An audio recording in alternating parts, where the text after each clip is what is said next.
Hey guys, how's it going? Hope you're doing well. My name is Crown, and today I'm going to read you some very interesting stories that I hope that you're gonna love. And now, without further ado, let's go!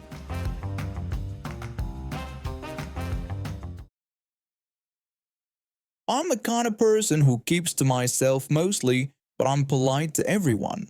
I say good morning, ask about weekends, that sort of thing. I'm not antisocial, just prefer to keep work and personal life separate. There's this Karen who sits 2 cubicles over from me where I work. She's been at the company for about 5 years and has this way of inserting herself into conversations even when nobody asked. You know the type? Always has an opinion about everything, always knows someone who had it worse, always has a story that tops yours. We've had maybe a dozen conversations in the past year, all surface level stuff. How was your weekend? Did you see that new restaurant opened up? Isn't this weather crazy? Nothing personal, nothing deep. I knew she had 2 cats and lived in some apartment complex downtown. She knew I had a boyfriend and liked hiking. That was about it. So when my boyfriend proposed to me last month, I was over the moon. We've been together for 4 years, and I've been hoping this day would come. It wasn't a surprise exactly, but the timing and the way he did it was perfect. He proposed during a weekend camping trip at our favorite spot up in the mountains. When I got back to work on Monday, I was still glowing. A few of my closer colleagues noticed my ring right away and asked about it. Word travels fast in an office our size, so by Tuesday afternoon, pretty much everyone knew I was engaged. That's when Karen approached my desk during my lunch break. She congratulated me on my engagement and seemed genuinely happy at first. I thanked her and told her how excited I was. She asked when the big day was, and I said we were thinking sometime next spring, probably April or May. She said that sounded lovely. Then she asked the question that made my jaw drop. She wanted to know if she was invited. I actually laughed out loud because I thought she was joking, but when I looked at her face, she was completely serious, dead serious. I told her no, that it was really small with just close friends and family. Her whole demeanor changed instantly. The smile dropped from her face and she got this cold look in her eyes. She said she understood in this flat tone. I tried to explain that we were trying to keep it intimate because of budget reasons, but she just said, "Right, of course," and walked away without another word. I thought it was weird but figured she was just embarrassed about asking. I mean, it was pretty presumptuous, but maybe she didn't realize how it sounded. The next few days were awkward. Karen would barely acknowledge me when I said good morning. If we passed in the hallway, she'd look right through me. When I was talking to other colleagues, she'd give me these strange looks from across the room. I started to feel uncomfortable, but I tried to brush it off. Then on Friday afternoon, I got an email that made my stomach drop. It was a meeting request from Human Resources for Monday morning at 9. The subject line just said discussion regarding workplace environment. No other details. I spent the entire weekend wondering what I could have possibly done wrong. I'm not a troublemaker. I do my job well, I'm never late, I don't gossip. I couldn't think of a single thing that would warrant an HR meeting. Monday morning came and I walked into the conference room with sweaty palms. Our HR director was there along with my manager. They both looked confused, which somehow made me feel both better and worse at the same time. The HR director thanked me for coming in and said they'd received a complaint about me from a colleague. I asked what the complaint was about, feeling my heart race. She told me the complaint stated that I was creating a hostile work environment by being exclusive and deliberately leaving people out of social activities. I stared at her for a full 10 seconds before I could process what she'd just said. I asked her to be more specific, and she mentioned something about a wedding invitation, and then it all clicked. Karen had actually filed an HR complaint because I didn't invite her to my wedding. My wedding, that I'm paying for with my own money, that has nothing to do with work whatsoever. I asked if someone had really complained to HR because I didn't invite them to my personal wedding. The HR director confirmed that appeared to be the situation. My manager said it was a first for him too. I asked him to make sure I understood correctly, that a co-worker I barely knew thought she was entitled to an invitation to my wedding, and when she didn't get one, she filed a workplace harassment complaint. The HR director explained that the complaint suggested by not including her, I was creating divisions in the workplace and making her feel ostracized. Not a polite chuckle, but a full-on laugh of disbelief. I told them this was insane, that I wasn't required to invite anyone from work to my wedding. I explained it was a personal event that I was paying for myself, with maybe 40 people total, all close friends and family. I pointed out that I'd worked there for 3 years and Karen had probably said less than 100 words to me. The HR director said they understood and weren't saying I did anything wrong. They just needed to document that they'd addressed the complaint. I asked sarcastically if I was supposed to invite her to my wedding to make her feel better. The HR director said absolutely not, that my personal events were my business and they just needed to have this conversation for their records. The meeting lasted maybe 10 more minutes. They asked if there were any other issues between us, if I felt comfortable continuing to work in the same space, basic stuff like that. I told them honestly that I was baffled but that I could handle working with someone who clearly had boundary issues. When I got back to my desk, Karen was watching me from across the room. She had this smug look on her face like she'd accomplished something. I wanted to march over there and ask her what she thought HR was going to do, force me to invite her, but I kept my cool and just focused on my work. The passive-aggressive behavior started immediately after that. She'd make little comments here and there, saying things like, "It must be nice to be so selective about who you socialize with," or that some people really know how to make others feel welcome, or that some of us just aren't good enough for certain people's special events. She'd say these things loud enough for others to hear, clearly trying to make me look bad. But here's the thing about Karen that she didn't realize. Most of our colleagues already knew she was difficult. She'd pulled similar stunts with other people over much smaller things. The final straw came about 2 weeks later. We were all in the break room and someone mentioned a birthday party they were planning. Karen turned to me with this fake sweet smile and said she bet I wouldn't be inviting everyone to that either, making another sarcastic comment about how some people are just so inclusive these days. That's when my colleague from accounting, who'd been listening to Karen's comments for weeks, finally spoke up. She told Karen that nobody owes her an invitation to their personal events, and that's not how friendship works. Karen said she just thought it was rude to talk about events in front of people you're not inviting. My colleague pointed out that I had gotten engaged, people congratulated me, and I didn't walk around handing out invitations to some people and not others. She reminded Karen that she had literally asked if she was invited to someone's wedding who she barely knew.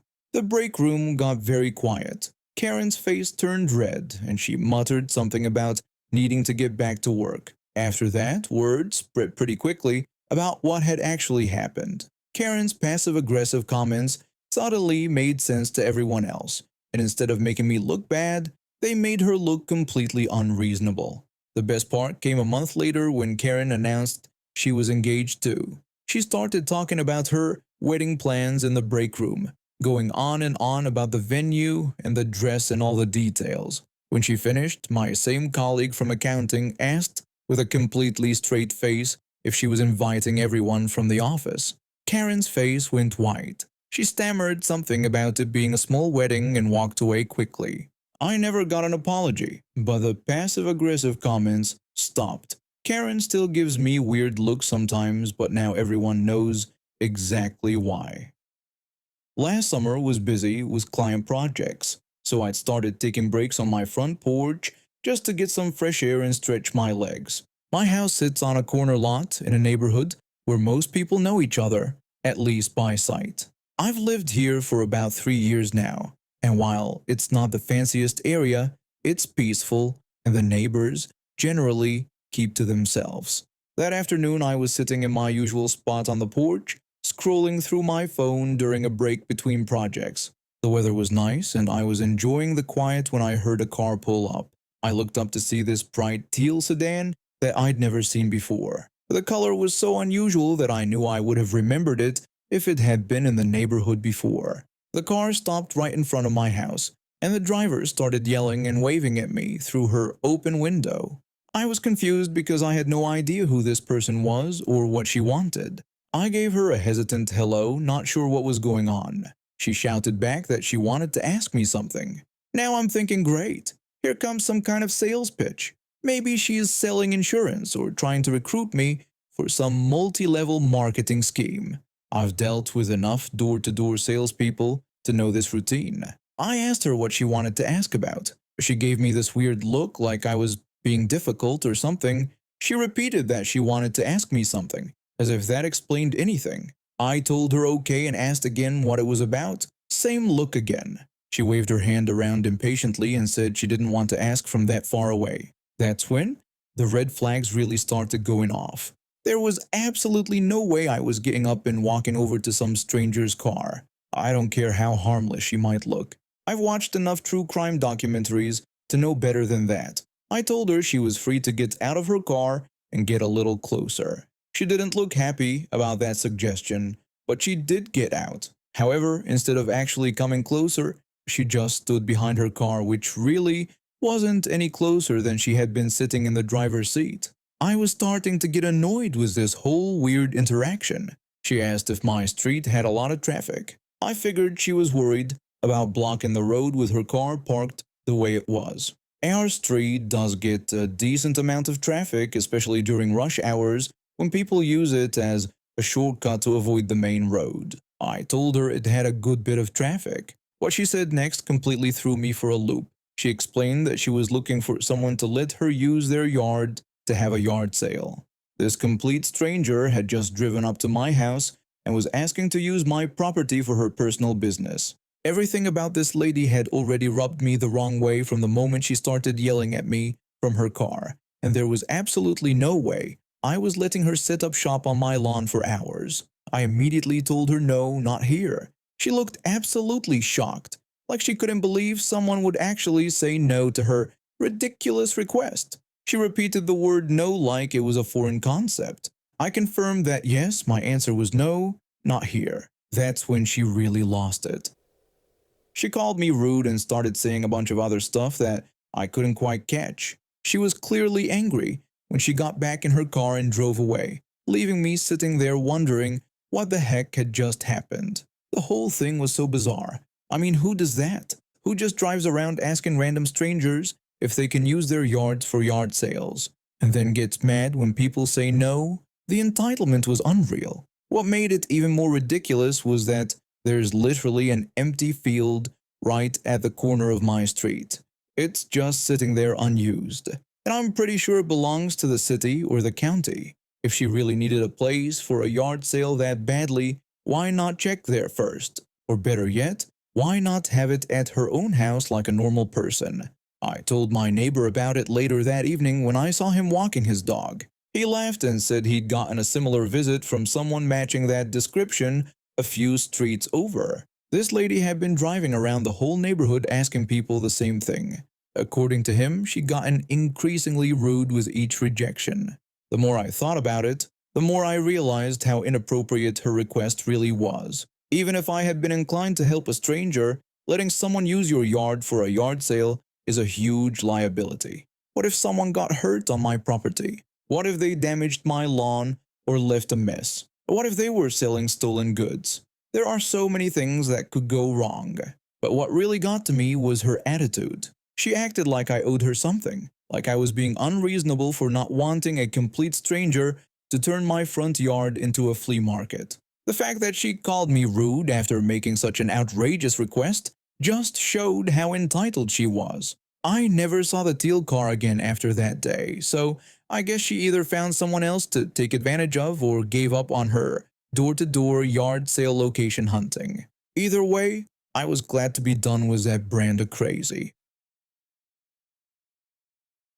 I'm a single mom working 2 jobs just to keep my small house and provide for my 8-year-old daughter. We moved to this street 3 years ago thinking it would be a safe place to raise her. The trouble started about 6 months ago when a new guy moved in next door. He seemed normal at first, but things quickly went downhill. He'd blast music at all hours, leave his trash cans out for weeks, and his friends would come and go at strange times. I tried to be understanding because everyone has different lifestyles, but it got worse. About 2 weeks before the incident that changed everything, I started noticing something that really bothered me. Groups of people would show up at his house, stay for just a few minutes, and leave. It happened multiple times a day, every day. The visitors looked sketchy and would sometimes argue loudly in his driveway. My daughter couldn't even play in our backyard without hearing shouting and seeing these people coming and going.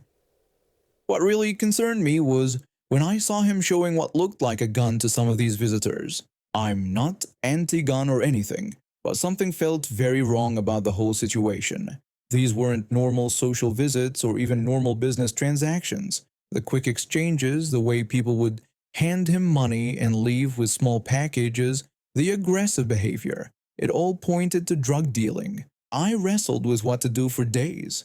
I didn't want to cause trouble, but I also couldn't let this continue happening right next to where my daughter lives and plays. What if something violent happened? What if these dangerous people started targeting our house by mistake? I had to think about her safety first. So 3 days before everything exploded, literally and figuratively, I called the police and reported what I'd been seeing. I told them about the constant stream of visitors, the suspicious exchanges, and the gun I'd witnessed. I didn't make any accusations, just reported what I'd observed and let them handle it. The police showed up the next day and searched his property. I watched from my window as they found drugs and arrested him. He was out on bail within hours, and I could tell he was furious. He kept staring at my house and making threatening gestures whenever he saw me. That's when I got the text message that started this whole mess. My phone buzzed around 12 p.m. on a Tuesday. The message was from an unknown number saying that someone had left me a surprise outside. I had no idea who sent it, but something about it felt off. I looked out my front window but didn't see anything unusual. I checked my porch, walked around the yard, and even looked in my trash cans. Nothing seemed out of place. Then I remembered I hadn't checked the mail yet. I walked over to my mailbox at the end of the driveway and opened it up. I've never been so terrified in my entire life. Sitting inside my mailbox was a stick of dynamite. Not fake, not a toy. Real dynamite with a fuse attached. I stumbled backward and almost fell. My hands were shaking so badly I could barely hold my phone to call 911. When the emergency operator answered, I told her there was dynamite in my mailbox and that someone had put explosives there. She asked if I was in a safe location, and I said I thought so since I was in my front yard, but the dynamite was in my mailbox. She said she was sending police and the bomb squad and told me to go inside my house and stay away from windows facing the mailbox. I ran inside and grabbed my daughter from her room where she was playing. I didn't want to scare her, so I just told her we needed to sit in the back of the house for a while. Within 10 minutes, police cars were everywhere. The bomb squad arrived shortly after, and they evacuated the entire block while they dealt with the explosive device. While we were waiting at the community center with other evacuated neighbors, a detective came to talk to me. He asked if I had any idea who might have done this. I told him I thought it was my neighbor because I had reported him for drug dealing a few days ago, and he'd been acting really threatening since then. The detective asked for his address, and I gave him the information and showed him the text message I'd received. He said they would question the neighbor right away. About an hour later, the same detective found me again with a huge smile on his face. He told me that my neighbor had been arrested, which surprised me. When I asked if they had found evidence, he said the neighbor had actually confessed. The detective explained that when they showed up at his door and asked if he knew anything about dynamite being placed in mailboxes, the neighbor said that he just wanted to scare me for calling the cops on him and that it wasn't even lit. The neighbors seemed to think that because the dynamite wasn't armed, it was just a harmless prank. He also admitted that he sent the text message to make sure I'd find it. The detective explained that placing explosives in someone's mailbox is a serious federal crime even if they're not lit. Tampering with mail is handled by federal authorities, and terroristic threats carry heavy penalties. The neighbor was charged with multiple federal crimes including possession of explosive devices, mail tampering, making terroristic threats, and intimidation of a witness. Because he had already been arrested for drug dealing and this happened while he was out on bail, his bail was revoked. 3 months later, he was sentenced to 8 years in federal prison. I run my small landscaping business. Started it right after I got laid off from my construction job when the company downsized. I had to figure out something fast since I had a mortgage and 2 kids to feed. Lucky for me, I'd always been good with yard work and had all the basic equipment already from taking care of my own property. The business started small. Just me, my old pickup truck, and whatever tools I could fit in the back. Word of mouth is everything in this line of work, so I made sure to do quality jobs at fair prices. I'm not trying to get rich, just make an honest living. I price my jobs based on the time it takes, materials needed, and what's fair for both me and the customer. About 6 months into the business, I picked up this one customer. Let's call him the guy, since that's how I think of him now. He had a decent-sized property with some basic landscaping needs. Nothing too complicated, but steady work. Lawn maintenance, seasonal cleanup, that sort of thing. From the very first job this guy tried to haggle with me, I'd give him a quote and he'd immediately ask for a discount. Not because the work was bad or anything was wrong, just because he thought he deserved a better price. I always told him no and explained that I gave him a fair price based on the work involved. He would complain that the price seemed too high and ask if I could do something about it. I would apologize but explain that my rate was fair and covered my time, materials, and equipment costs. Then he'd push back, saying I should give discounts to regular customers like him. I'd tell him I appreciated his business, but my prices were already competitive and fair. This became a routine. Every single time I finished a job and handed him the receipt, he'd ask for a discount. Every time I politely declined and explained that my pricing was already reasonable. I even asked him multiple times to stop asking because it was getting annoying, but he never listened. The guy would try different approaches too. Sometimes he'd claim the work took less time than I said it did. Other times he'd suggest that some part of the job wasn't necessary. Once he even tried to argue that I should charge him less because his neighbor got a better deal, which wasn't even true since I'd never worked for his neighbor. I would explain over and over that my prices were based on industry standards and the actual work involved, and that I wasn't overcharging him. He'd keep insisting there had to be some wiggle room and that everyone negotiates these days. I'd tell him that not everyone does that, and some of us just charge fair prices from the start. I started dreading going to his house because I knew every job would end with the same conversation. My wife would ask me why I kept taking his jobs if he was such a pain, and honestly, I wasn't sure myself. I guess I figured eventually he'd get the message and stop asking. But he never did. If anything, he got more persistent. He'd act like we were old friends, and surely I could work with him on the price. He'd mention how he recommended me to other people with the idea that entitled him to a discount.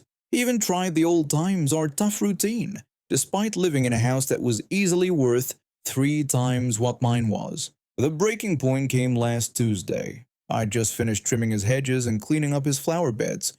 Took me about 2.5 hours, which was pretty standard for that type of work. I calculated the bill, wrote up the receipt, and handed it to him. The guy looked at the receipt and right on cue, started his usual routine.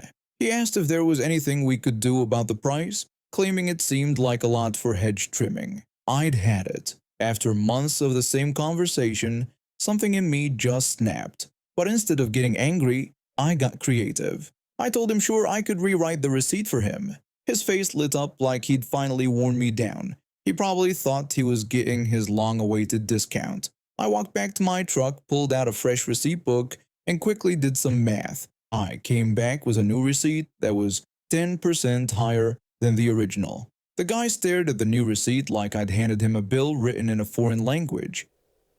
He asked what this was and pointed out that it was more than the first one. I explained that he'd asked if I could do anything about the price, and that was all I could do. His mouth hung open for a few seconds. I could practically see the gears turning in his head. He said it was ridiculous and that he meant, could I lower it? I told him he didn't specify which direction and that he just asked if I could do something about it. He quickly demanded the original receipt and said he'd pay that one. I asked if he was sure because I could probably do something else about the price if he'd like. The guy quickly grabbed the original receipt from my hand and hurried inside to get his checkbook. He came back out, wrote the check for the original amount, and handed it to me without another word. I packed up my equipment and drove away, trying not to smile too obviously. I was loading my truck. I noticed him watching me from his window with this confused, frustrated look on his face. He never asked for a discount again.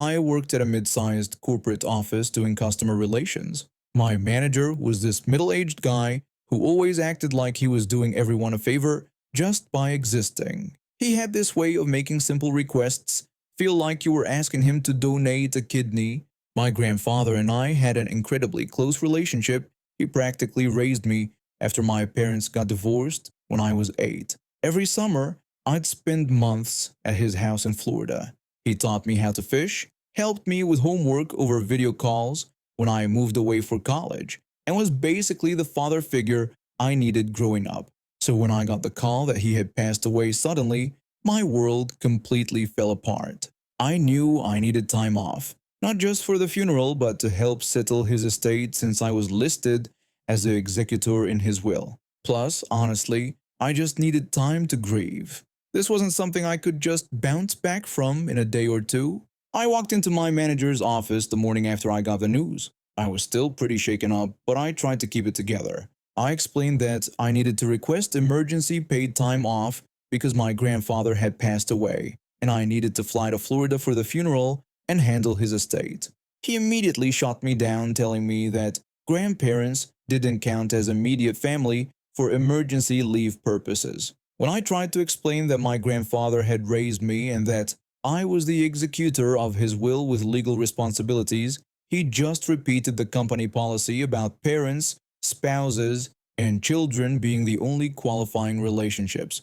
I asked if I could apply for family medical leave instead, thinking maybe there was another way to make this work. He dismissed that option too, claiming that grandparents didn't qualify under the Family and Medical Leave Act either. I told him straight up that I couldn't be there for at least 2 weeks because I had to handle my grandfather's affairs and needed time to process the loss. That's when he delivered the ultimatum. He said if I left for 2 weeks without approved time off, it would be considered job abandonment and I'd be terminated. The way he said it was so cold and matter-of-fact, like he was reading from a script. No sympathy, no willingness to work with me on any kind of compromise. I asked him directly if he was saying I'd be fired for going to bury my grandfather and handle his legal affairs. He just repeated there would be results for not showing up without approved leave. I left his office feeling completely defeated. But I knew what I had to do. I couldn't abandon my grandfather's final affairs, and I couldn't abandon my own grieving process for some corporate job. The next day, I called in and told him I wouldn't be coming in for the next 2 weeks. Sure enough, he terminated me. A few days later, I got a call from HR. They offered me 2 weeks of severance pay, but there was a catch. I'd have to sign a non-disclosure agreement, a non-disparagement clause, and an indemnity agreement. Basically, I couldn't sue them, couldn't tell anyone how badly they treated me, and couldn't even talk about the experience online. When I asked if they seriously expected me to sign away all my rights for just 2 weeks of pay after firing me for attending my grandfather's funeral, they claimed these were standard company protections. I told them no thanks and hung up. They clearly knew they had treated me poorly, otherwise why would they need all those legal protections? The termination conversation happened on August 1st. When I updated my professional profile online, I listed my employment there as ending in early August, but the company backdated my termination to July 31st, claiming it had something to do with benefits processing. Fast forward 6 months. I had moved on with my life, gotten married, and we'd just had our first baby. I was up at 5 a.m. feeding my 6-week-old daughter when I got a notification on my phone. My former manager had viewed my professional profile. A few minutes later, I got an email saying my employment history was being disputed. This guy had actually taken the time to report the discrepancy between July 31st and August 1st. One single day. 6 months later, the platform sided with him and removed my entire work experience from that company from my profile. When I tried to re-add it, I couldn't get it verified anymore because verification required the company email address that I obviously no longer had. I sat there in my living room holding my sleeping baby, just stunned by the pettiness of it all. This man was so vindictive that 6 months after firing me for attending my grandfather's funeral, he was still thinking about me enough to dispute one day on my employment history. That's when I decided he needed a little reminder of what pettiness really looked like. I still had his personal cell phone number saved in my contacts from when he'd given it out for emergency work situations. A quick internet search gave me his home address and work email. I spent the next hour signing him up for every spam list I could find. But I didn't stop there. I went to every moving company website in his area and requested quotes for a cross-country move, using all his contact information. I told them I was looking to spend around $800,000 on a new house and needed to move within the month.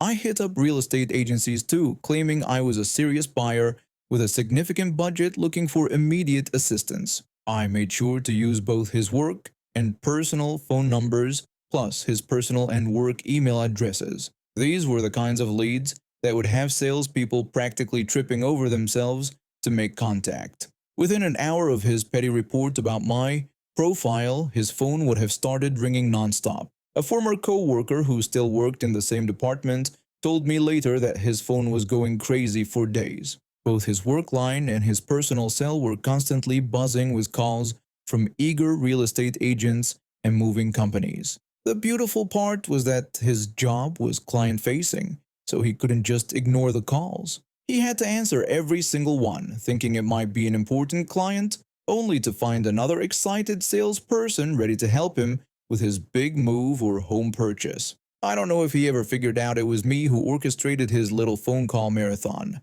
but the timing would have been pretty obvious to anyone paying attention. His report went in, and within the hour his phone became a non-stop telemarketing nightmare.